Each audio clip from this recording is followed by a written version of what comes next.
আসসালামু আলাইকুম ওয়া রাহমাতুল্লাহ। আত্মবিশ্বাস আমাদের জীবনের একটি গুরুত্বপূর্ণ গুণ।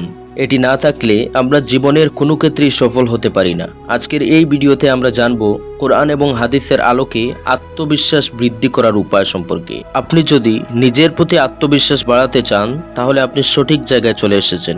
আজকের ভিডিওটি কন্টিনিউ করুন, শেষ পর্যন্ত দেখতে থাকুন। আপনার ভিতরেও আত্মবিশ্বাস চলে আসবে ইনশাআল্লাহ, আর আপনার জীবনে অনেক বড় পরিবর্তন আসবে। তো চলুন ভিডিওটি শুরু করি। আত্মবিশ্বাস বাড়ানোর জন্য সর্বপ্রথম তাওয়াক্কুল বা আল্লাহর উপর ভরসা রাখুন। আল্লাহ তাআলা বলেন, যে ব্যক্তি আল্লাহর উপর ভরসা রাখে আল্লাহ তাআলা তার জন্য যথেষ্ট। নিজেকে সবসময় মনে করিয়ে দিন, আল্লাহ তাআলাই আমার সব কিছু। কাজ শুরু করার আগে তার কাছে সাহায্য চান এবং সম্পূর্ণ বিশ্বাস রাখুন। দ্বিতীয়ত, নামাজ ও দোয়ার মাধ্যমে শক্তি অর্জন করুন। নামাজ আত্মবিশ্বাস বৃদ্ধির প্রধান মাধ্যম। রাসূলুল্লাহ সাল্লাল্লাহু আলাইহি ওয়াসাল্লাম বলেছেন, যখনই কোনো কঠিন অবস্থায় পড়ো তখন নামাজের সাহায্য নাও। নামাজ আপনার মনকে শান্ত করে এবং আল্লাহর সাথে সম্পর্ক দৃঢ় করে। পাশাপাশি দোয়া করুন। বিশেষত এই দোয়াটি পড়তে পারেন, রব্বি ইশরাহ লি সাদরি ওয়া ইয়াসসির লি আমরি। অর্থ, হে আল্লাহ, আমার বক্ষ প্রশস্ত করুন এবং আমার কাজ সহজ করে দিন। এই দোয়াটি বেশি বেশি পাঠ করুন। তৃতীয়ত, নিজেকে অমূল্য হিসেবে গ্রহণ করুন। রাসূলুল্লাহ সাল্লাল্লাহু আলাইহি ওয়াসাল্লাম বলেছেন, তোমাদের মধ্যে সর্বোত্তম সে যে নিজেকে আল্লাহর কাছে মূল্যবান বানায়। নিজেকে হীন মনে করা ইসলাম সমর্থন করে না।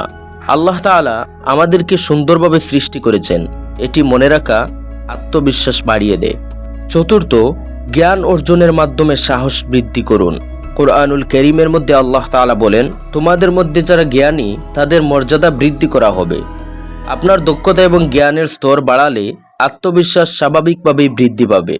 তাই নিয়মিত ইসলামিক জ্ঞান অর্জন করুন। পঞ্চম নম্বরে, নেতিবাচক চিন্তা পরিহার করুন। শয়তান সবসময় আমাদের মনে সন্দেহ আর ভয় ঢুকিয়ে দেয়। কোরআনুল কারীমে আল্লাহ তাআলা আমাদেরকে শিক্ষা দিয়েছেন। আল্লাহ তাআলা বলেছেন, নিশ্চয়ই শয়তানের পরিকল্পনা দুর্বল। আপনার মধ্যে যদি কোনো নেতিবাচক চিন্তা আসে, সাথে সাথে আল্লাহর কাছে পানাহ চান।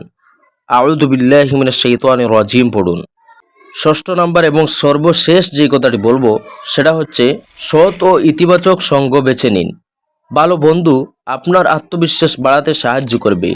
রাসূলুল্লাহ সাল্লাল্লাহু আলাইহি ওয়াসাল্লাম বলেছেন, ভালো সঙ্গীর উদাহরণ হলো মেশকের ব্যবসায়ী, যার কাছ থেকে তুমি সুঘ্রাণ পাবে। আপনার আশপাশে এমন সঙ্গী রাখুন যারা আপনাকে উৎসাহিত করবে।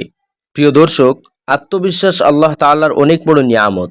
সঠিক উপায়ে পরিশ্রম আর আল্লাহর উপর ভরসার মাধ্যমে আমরা এটিকে বৃদ্ধি করতে পারি।